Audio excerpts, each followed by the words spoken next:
Good Wednesday, everyone. I'm Cyrus Webb, and welcome to Conversation Daily News. Glad you all could be with us for the last hump day of the month of February. We, of course, have your news headlines coming up on this Wednesday. Have a message from my book, Word That Choose to Live By, and in today's Entertainment Spotlight, you'll be hearing part of my conversation with investigative reporter and author Michael Hayes discussing his new book, The Secret Files. You don't want to miss that. Enjoy today's broadcast. For Conversation Daily News, I'm Cyrus Webb with your Wednesday headlines and international news. Biden in Poland says U.S. and allies have Ukraine's back. President Joe Biden on Tuesday warned of hard and bitter days ahead as Russia's invasion of Ukraine nears the one-year mark, but vowed that no matter what, the United States and allies will not waver in supporting the Ukrainians. A day after his surprise visit to Kyiv, Biden used a strongly worded address in neighboring Poland to praise allies in Europe for stepping up over the past year and to send a clear message to Russian President Putin that NATO will not be divided and we will not tire. 1 year ago, the world was bracing for the fall of Kyiv, Biden said before a crowd of thousands outside of Warsaw's royal castle. I can report Kyiv stands strong. Kyiv stands proud. It stands tall, and most important, it stands free. Biden insisted there will be no backing down from what he portrays as a global struggle between democracy and autocracy, though polling suggests American support for ongoing military assistance appears to be softening. Biden's speech came a day after his unannounced trip to Kyiv, where he met with Ukrainian President Zelensky and walked the city's streets as an air raid siren blared. Last year, weeks after Russian forces began their attacks on Ukraine, Biden delivered a harsh condemnation of Putin from the gardens of the castle, speaking Tuesday to a crowd that included Polish citizens and Ukrainian refugees, and millions more following in Ukraine, Russia, and around the world. He made his case that Putin's war has been a failure. When President Putin ordered his tanks to roll into Ukraine, he thought we would roll over. He was wrong, Biden said. The president also declared the democracies of the world have grown stronger while the world's autocrats, including Putin, have become weaker. Earlier in the day, Biden met with the Polish president as he began consultations with allies to prepare for an ever more complicated stage of the war. In national news, EPA orders Norfolk Southern to clean up toxic derailment.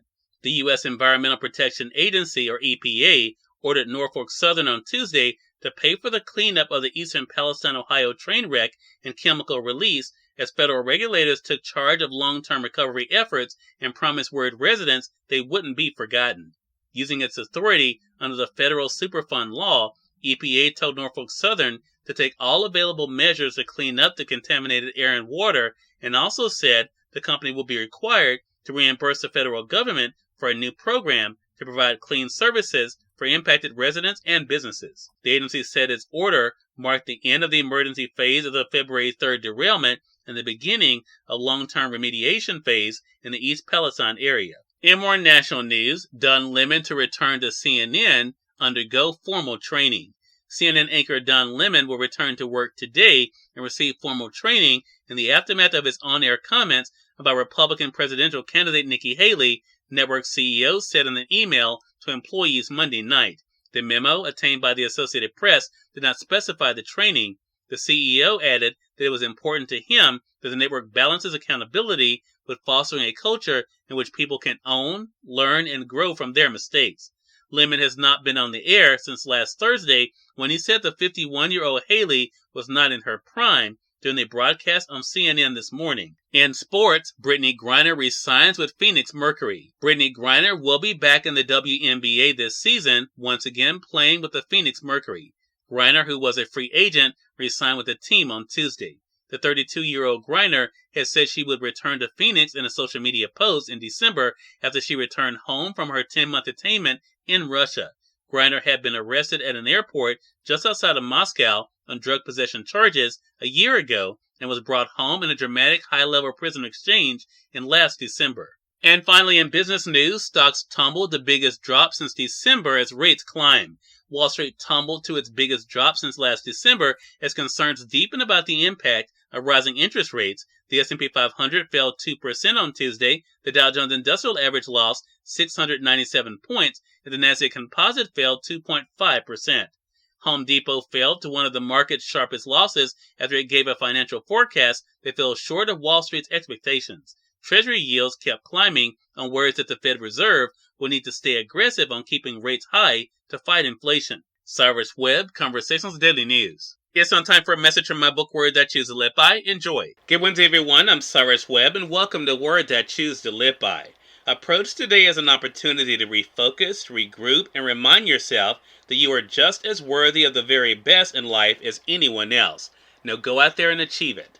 Have an amazing Wednesday. We are part of my conversation coming up with Michael Hayes in today's Entertainment Spotlight. Stay with us. You're listening to Conversation Daily News. For Conversation Daily News, I'm Cyrus Webb with Entertainment Spotlight. Investigative reporter and author Michael Hayes joined me on Conversations Live, the radio show, to talk about his new book, The Secret Files, Bill de Blasio, the NYPD, and the broken promises of police reform. Here's a bit of our conversation.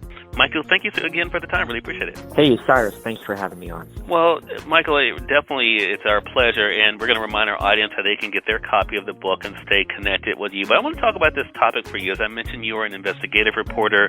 What was it about this topic of police reform, especially with the NYPD, that really drew you to the story? Sure. So the book builds on reporting that I did when I was working at BuzzFeed back in 2017, 2018.